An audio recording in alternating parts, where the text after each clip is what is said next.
सभी को नमस्कार। सनातन संस्था और हिंदू जनजागृति समिति की ओर से खास तौर से बच्चों के लिए ऑनलाइन बाल संस्कार वर्ग ये उपक्रम हम लेके आए हैं। इस उपक्रम का बहुत से छोटे बच्चे अच्छी तरीके से लाभ उठा रहे हैं, ये भी हम देख रहे हैं। और माता पिता भी अपने बच्चों को साथ में लेकर ये संस्कार वर्ग सुनते हैं। ये और भी बहुत अच्छी बात है।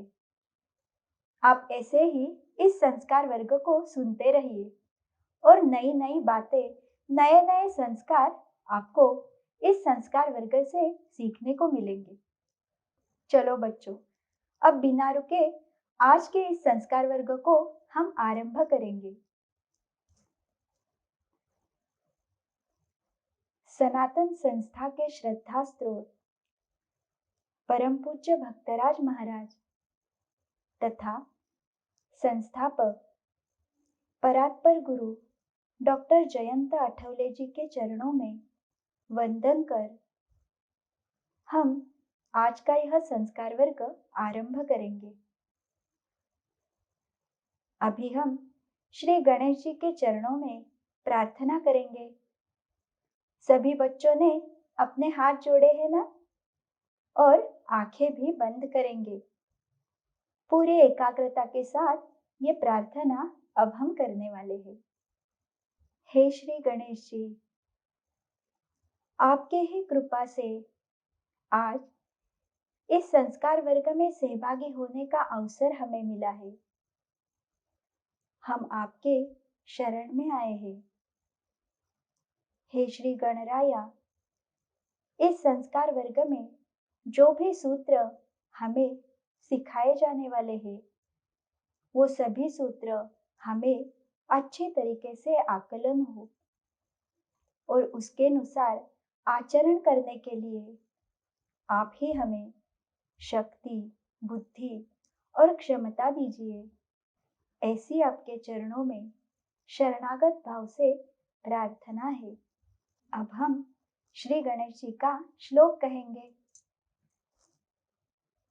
वक्रतुंड महाकाय सूर्यकोटि समप्रभ निर्विघ्नं कुरु मे देव सर्वकार्येषु सर्वदा। बच्चों, इसका अर्थ आपको भी अब अच्छे से याद हो गया होगा। इस श्लोक का अर्थ है, गलत मार्ग पर चलने वाले दुर्जनों का विनाश करने वाले सर्वशक्तिमान, कोटि सूर्यों का तेज धारण करने वाले हे श्री गणेश जी, आप ही की कृपा से मेरे सर्व कार्य बिना किसी बाधा के सफल हो, ऐसी आपके चरणों में प्रार्थना है। बच्चों, अब आगे हम देखने वाले हैं कि कौन कौन से बच्चों ने हमें अनुभव लिख के भेजा है, क्या क्या प्रतिक्रियाएं दी है, ये हम अब देखने वाले हैं। क्योंकि केवल भगवान की कृपा से इस संस्कार वर्ग में जो भी बातें हम सिखाते हैं, वो आप पूरा मन लगाकर सुनते हो और उसके अनुसार आचरण भी करते हो, और इसके कारण ही आपको ये सारे अनुभव आ रहे हैं।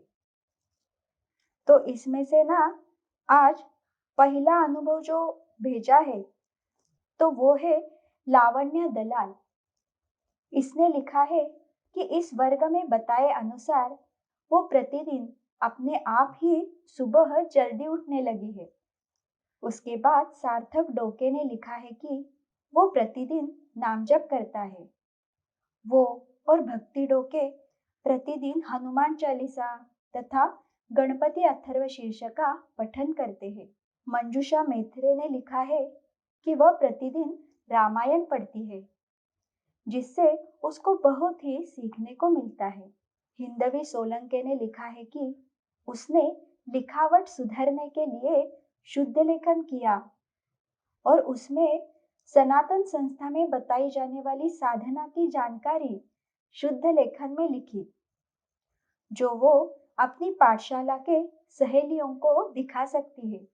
ये बहुत ही अच्छी बात की ना।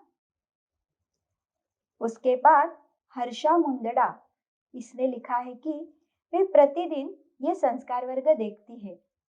उसे नामस्मरण करने से बहुत अच्छा लगता है। आगे राधा जोशी ये हमें बोल रही है कि इस संस्कार वर्ग को देखकर उसे बहुत आनंद मिलता है और सुनकर अच्छा लगता है। अपने प्रयास बढ़ाने के लिए उसका उत्साह भी बढ़ने लगा है। पद्मनाथ टवलारे ये लिखता है कि उसे प्रतिदिन कहानियां सुनना बहुत अच्छा लगता है। उसे ऐसा लगता है कि ये वर्ग कभी समाप्त ही ना हो। वो प्रतिदिन शुभं करोति और उसके बाद गणपति संकटनाशन स्तोत्र का पठन भी करता है। वो राम रक्षा का स्तोत्र भी पठन करता है। तो ये बहुत ही अच्छी अच्छी प्रतिक्रियाएं हमें कल के सत्संग के बाद मिली है। माता पिताओं को भी विनती है कि अपने बच्चे की अनुभूति या फिर अनुभव लिखने के बाद उसका नाम भी उसके आगे लिखिए, ताकि हमें वो कौन बच्चा है ये पता चले। और उसके साथ ही बच्चों अपने जो अन्य मित्र है उन्हें भी ये बात बताइए और अपना संपर्क क्रमांक वो भी चैट बॉक्स में अवश्य डालिए, ताकि हम आपको संपर्क कर सके। बाल मित्रों, तो कल के हमारे बाल संस्कार वर्ग में हमने क्या क्या देखा था, आपको याद है ना? हमने कल भाव भक्ति बढ़ाने के लिए 2 कहानियां देखी थी। एक थी नारद मुनि और गरीब किसान, इनमें से श्रेष्ठ भक्त कौन, उसकी कथा हमने देखी थी। और उसके बाद शिव जी के मंदिर में से पुजारी थे, उनकी कथा भी हमने देखी थी। और उसके बाद आदर्श कृति हमने देखी थी। वो आदर्श कृति कौन सी थी? तो अच्छे संगत में रहने के लाभ, और वो हम कैसे पहचानेंगे, वो भी हम 2 कथाओं के द्वारा सीख लिया था। और आदर्श कृति हमने कौन सी देखी थी? तो हमें हमेशा अच्छे संगति में रहना चाहिए, और इसके लिए हमने 2 छोटी छोटी कहानियां भी देखी थी। सबको याद है ना वो कहानियां भी? चलो फिर अब हम आज की कहानी देखेंगे। आज की जो कहानी है ना, वो हमारे सबसे प्रिय भगवान गणेश जी की है। तो भगवान श्री गणेश जी सभी छोटे छोटे बच्चों को बहुत ही अच्छे लगते हैं ना। तो भगवान जी का ना एक रूप रहता है, वो तारक रूप रहता है। तारक रूप यानी क्या?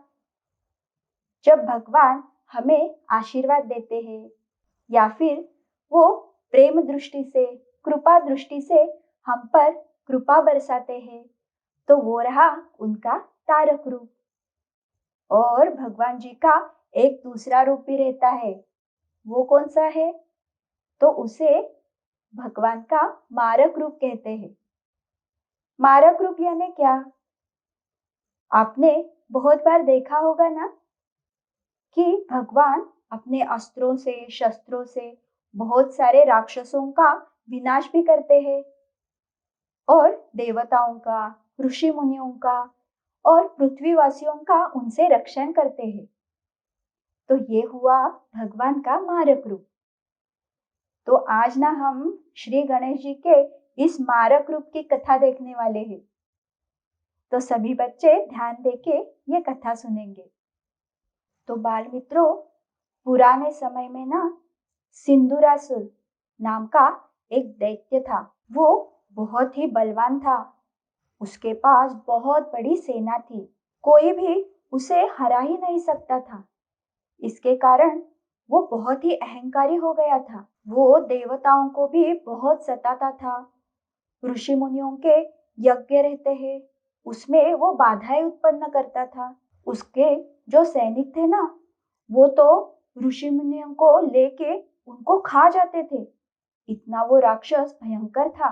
इस दैत्य के कारण सारे देवता, ऋषि मुनि बहुत ही त्रस्त हो चुके थे, और वे आपस में विचार विमर्श कर रहे थे कि हम अब क्या करें और इस सिंदूरासुर के इस सारे आतंक से हमें कैसे छुटकारा मिले। इसका किसी ने तो वध करना चाहिए, तभी हम शांति से जी सकते हैं। परंतु हम में से किसी को भी इतना साहस नहीं है कि हम जाके उस सिंदूरासुर को मारे। तो हम अब क्या करें? ऐसे वो सोच रहे थे। तो उन सारे ऋषि मुनियों में पराशर नाम के एक ऋषि मुनि थे। तो वे बोले, मैं कुछ तो एक तरकीब करता हूँ। और फिर वो पराशर मुनि जो है वो अपने श्री गणेश जी के पास गए। वहां जाके उन्होंने श्री गणेश जी की बहुत सारी स्तुति की, उनको प्रार्थना की और फिर उनकी सारी समस्या उन्होंने गणेश जी को बताई।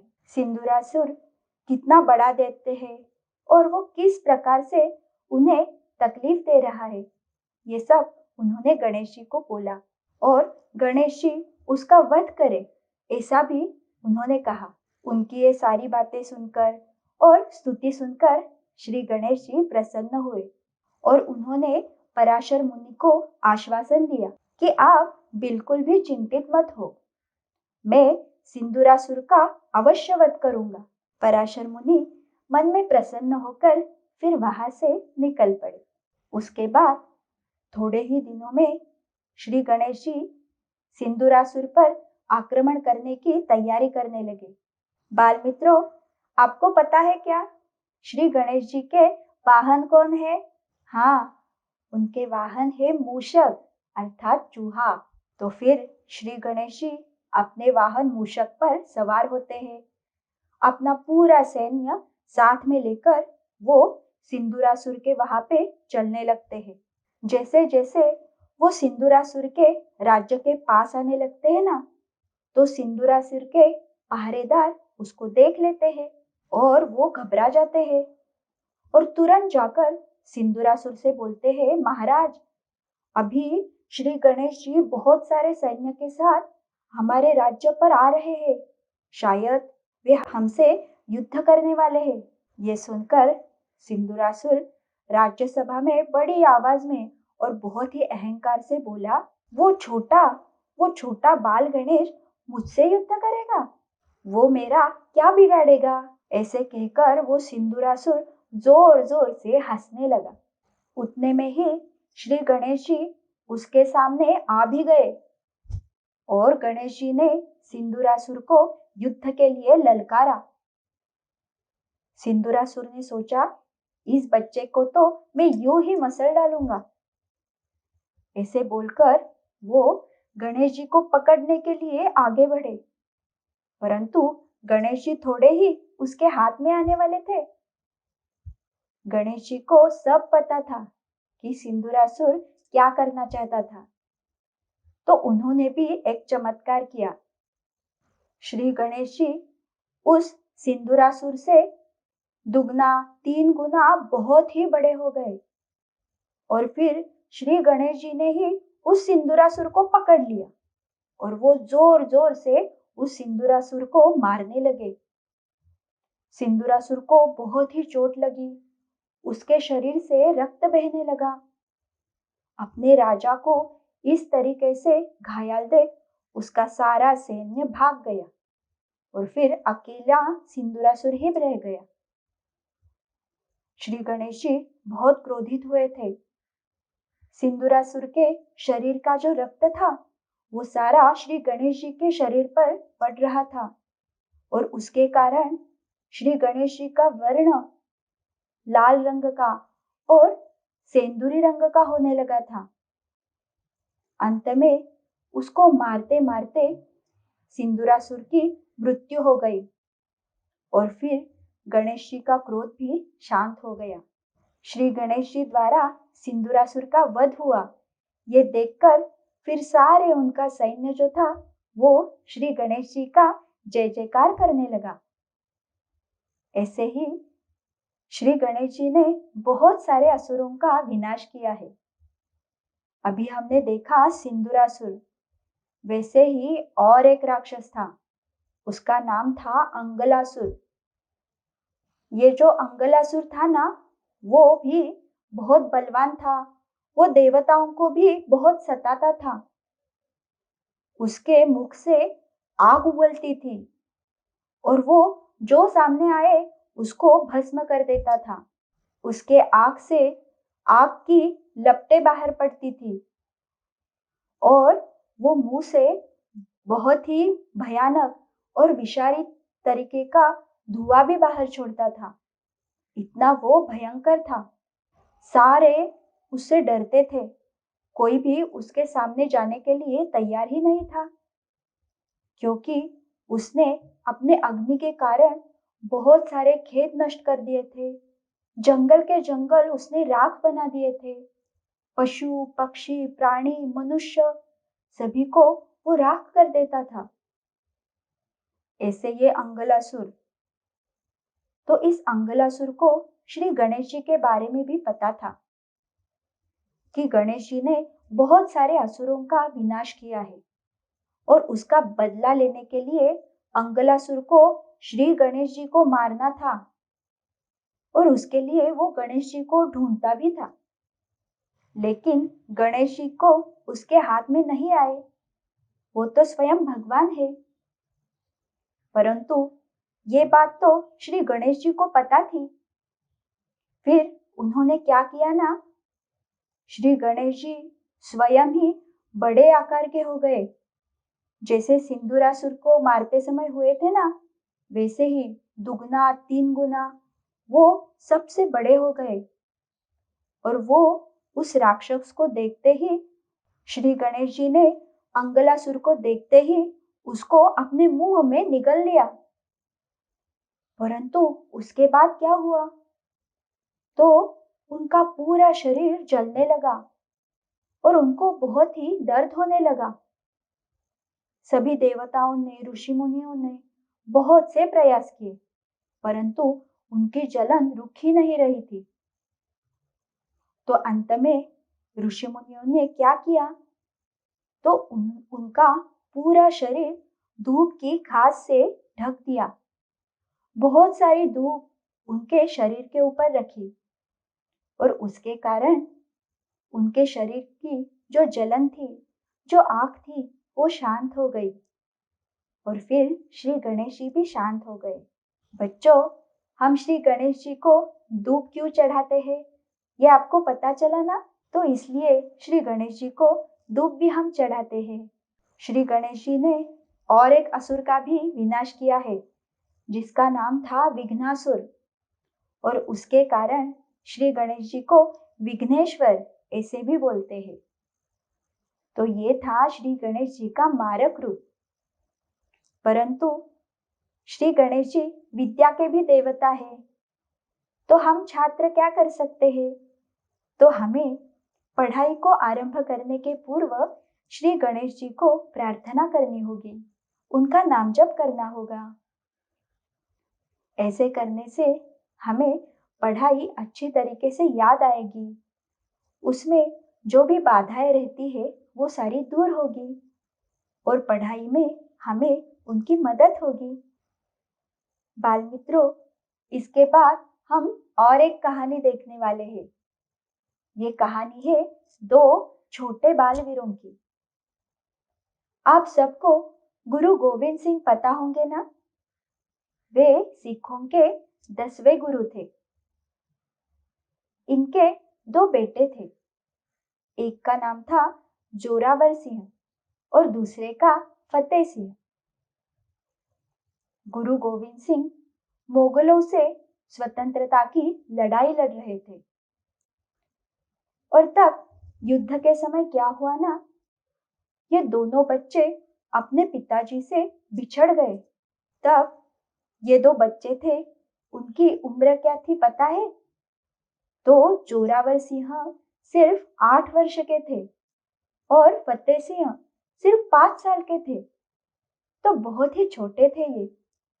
जब वो बिछड़ गए ना, तब दुष्ट औरंगजेब के दुष्ट सूबेदार वजीर खान, इन्होंने उन दोनों को पकड़कर बंदी बना लिया। बच्चों, हम अगर अपने माँ पिताजी से बिछड़ जाते तो हम कितना डरते, हम रोने ही लगते।